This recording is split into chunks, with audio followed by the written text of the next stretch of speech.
اعوذ باللہ من الشیطان الرجیم بسم اللہ الرحمن الرحیم۔ جب مسکلہ بن حبیرہ شعبانی معاویہ کے پاس بھاگ گیا، چونکہ اس نے امام علی علیہ السلام کے ایک عامل سے بنی ناجیہ کے کچھ اسیر خریدے تھے، جب امیر المومنین علیہ السلام نے اس سے قیمت کا مطالبہ کیا تو وہ بددیانتی کرتے ہوئے شام چلا گیا، جس پر امام علی علیہ السلام نے فرمایا، خدا مسکلہ کا برا کرے، کام تو اس نے شریفوں کا سا کیا لیکن غلاموں کی طرح بھاگ گیا۔ اس نے مدح کرنے والوں کا منہ بولنے سے پہلے ہی بند کر دیا اور توصیف کرنے والوں کے قول کے مطابق اپنا عمل پیش کرنے سے پہلے ہی اسے خاموش کر دیا۔ اگر وہ ٹھہرا رہتا تو ہم اس سے اتنا لے لیتے جتنا اس کے لیے ممکن ہوتا اور بقایا کے لیے اس کے مال کے زیادہ ہونے کا انتظار کرتے۔ اس خطبے کا پس منظر کچھ یوں ہے کہ تحکیم کے بعد جب خوارج نے سر اٹھایا تو ان میں سے بنی ناجیہ کا ایک شخص خیرت ابن راشد لوگوں کو بھڑکانے کے لیے اٹھ کھڑا ہوا اور ایک جتھے کے ساتھ مار دھاڑ کرتا ہوا مدائن کے رخ پر چل پڑا۔ امیر المومنین علیہ السلام نے اس کی روک تھام کے لیے زیاد ابن حفصہ کو 130 آدمیوں کے ساتھ روانہ کیا۔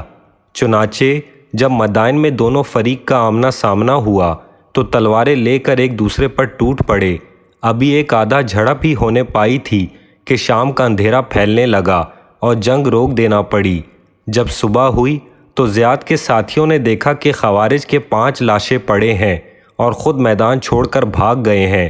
یہ دیکھ کر زیاد اپنے آدمیوں کے ساتھ بصرہ کی طرف چل پڑا تو وہاں سے معلوم ہوا کہ خوارج اہواز کی طرف چلے گئے ہیں۔ زیاد نے سپاہ کی قلت کی وجہ سے قدم روک لیے اور امیر المومنین علیہ السلام کو اس کی اطلاع دی۔ امام علی علیہ السلام نے زیاد کو واپس بلوا لیا اور ماکل ابن قیس رعائی کو 2000 نبرد آزماؤں کے ہمراہ اہواز کی طرف روانہ کیا اور والی بصرہ عبداللہ ابن عباس کو تحریر فرمایا کہ بصرہ کے 2000 شمشیر زن ماکل کی کمک کے لیے بھیج دو۔ چنانچہ بصرہ کا دستہ بھی ان سے اہواز میں جا ملا اور یہ پوری طرح منظم ہو کر دشمن پر حملہ کرنے کے لیے تیار ہو گئے، لیکن خیرت ابن راشد اپنے لاہو لشکر کو لے کر راہ مہر میز کی پہاڑیوں کی طرف چل دیا۔ یہ لوگ بھی اس کا پیچھا کرتے ہوئے آگے بڑھے اور ان پہاڑیوں کے قریب اس کو گھیر لیا۔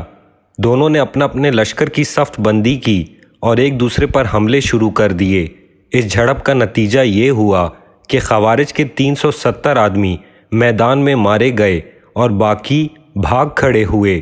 ماکل نے اپنی کارگزاری اور دشمن کی فرار کی امیر المومنین علیہ السلام کو اطلاع دی تو امام علی علیہ السلام نے تحریر فرمایا کہ ابھی تم ان کا پیچھا کرو اور اس طرح انہیں جھنجھوڑ کر رکھ دو کہ پھر سر اٹھانے کا ان میں دم نہ رہے۔ چنانچہ اس فرمان کے بعد وہ اپنا لشکر لے کر آگے بڑھے اور بحر فارس کے ساحل پر اسے پا لیا، جہاں اس نے لوگوں کو بہلا پھسلا کر اپنا ہمنوا بنا لیا تھا اور ادھر ادھر سے لوگوں کو اپنے ساتھ ملا کر اچھی خاصی جمعیت باہم پہنچا لی تھی۔ جس وقت ماکل وہاں پر پہنچے تو آپ نے پہلے امان کا جھنڈا بلند کیا اور اعلان کیا کہ جو لوگ ادھر ادھر سے جمع ہو گئے ہیں وہ الگ ہو جائیں، ان کو امان دی جائے گی۔ اس اعلان کا نتیجہ یہ ہوا کہ اس کی قوم کے علاوہ دوسرے لوگ چھٹ گئے۔ اس نے انہی کو منظم کیا اور جنگ چھیڑ دی، مگر کوفہ اور بصرہ کے سرفروشوں نے تیغ زنی کے وہ جوہر دکھائے کہ دیکھتے ہی دیکھتے باغیوں کے 170 آدمی مارے گئے اور خیرت ابن راشد سے نعمان ابن سبحان نے 2 ہاتھ کیے اور آخر اسے مار گرایا، جس کے گرتے ہی دشمن کے قدم اکھڑ گئے اور وہ میدان چھوڑ کر بھاگ کھڑے ہوئے۔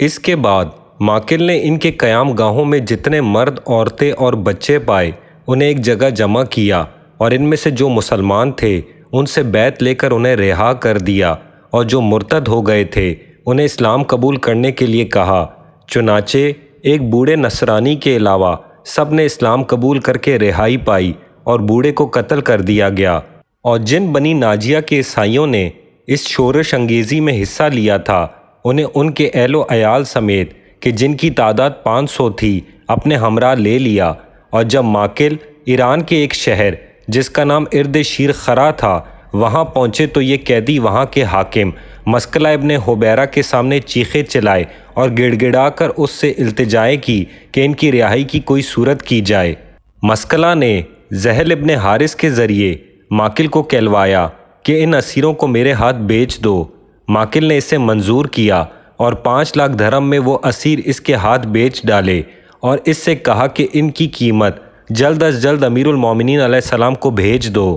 اس نے کہا کہ میں پہلی قسط ابھی بھیج رہا ہوں اور بقایا قسطیں بھی جلد بھیج دی جائیں گی۔ جب ماکل امیر المومنین علیہ السلام کے پاس پہنچے تو یہ سارا واقعہ ان سے بیان کیا۔ امام علی علیہ السلام نے اس اقدام کو سراہا اور کچھ دنوں تک قیمت کا انتظار کیا، مگر مسکلہ نے ایسی چپ سادھ لی تھی کہ گویا اس کے ذمہ کوئی مطالبہ ہی نہیں ہے۔ آخر امام علی علیہ السلام نے ایک قاصد اس کی طرف روانہ کیا اور اس سے کہلوا بھیجا کہ یا تو قیمت بھیجو یا خود آؤ۔ وہ حضرت کے فرمان پر کوفہ آیا اور قیمت طلب کرنے پر 2 لاکھ درہم پیش کر دیے اور بقایا مطالبے سے بچنے کے لیے معاویہ کے پاس چلا گیا جس نے اسے طبرستان کا حاکم بنا دیا۔ امام علی علیہ السلام کو جب اس کا علم ہوا تو آپ نے کلمات ارشاد فرمائے جن کا ماصل یہ ہے کہ اگر وہ ٹھہرا رہتا تو ہم مال کی وصولی میں اس سے رعایت کرتے اور اس کی مالی حالت کے درست ہونے کا انتظار کرتے، لیکن وہ تو ایک نمائشی کارنامہ دکھا کر غلاموں کی طرح بھاگ نکلا۔ ابھی اس کی بلند حوصلگی کے چرچے شروع ہی ہوئے تھے کہ زبانوں پر اس کی دنات و پستی کے تذکرے آنے لگے۔